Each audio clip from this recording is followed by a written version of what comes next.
ଏ କଳି ଯୁଗରେ ଆଖିକୁ ଦେଖାଯାଉଥିବା ସବୁ ସମ୍ପର୍କ ସତ ନୁହେଁ କି ମିଛ ବି ନୁହେଁ, ରହସ୍ୟମୟ ଏ ଦୁନିଆ।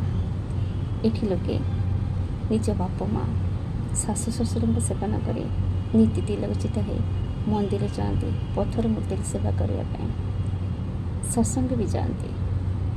ଆଉ ଆମର ଭଜନୀୟମାନେ କୌଣସି ଅନୁଷ୍ଠାନର ନାମ ସଂକୀର୍ତ୍ତନ ପାଇଁ ନିଜର ରେଟ୍ ଫିକ୍ସ କରନ୍ତି।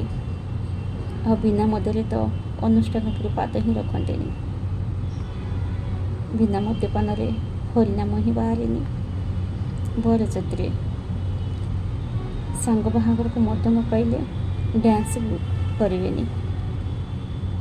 ଆଉ ଆଜିର ପୁରୁଷ ନିଜ ଦେହର ଭୋକ ମେଣ୍ଟାଇବା ପାଇଁ ନାରୀର ତଲାସ କରିଥାଏ।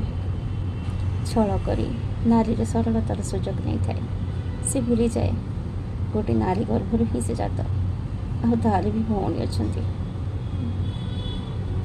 ଆଉ ସବୁଠୁ ନିଆରା ସମ୍ପର୍କ ରକ୍ତର ସମ୍ପର୍କ। ଭାଇ ଭାଇର ବି ହୁଏନି। ଭାଇ ନିଜ ସମ୍ପତ୍ତି ଲୋଭରେ ନିଜ ଭାଇର ସ୍ନେହ ମମତା ତ୍ୟାଗକୁ ଭୁଲିଯାଏ।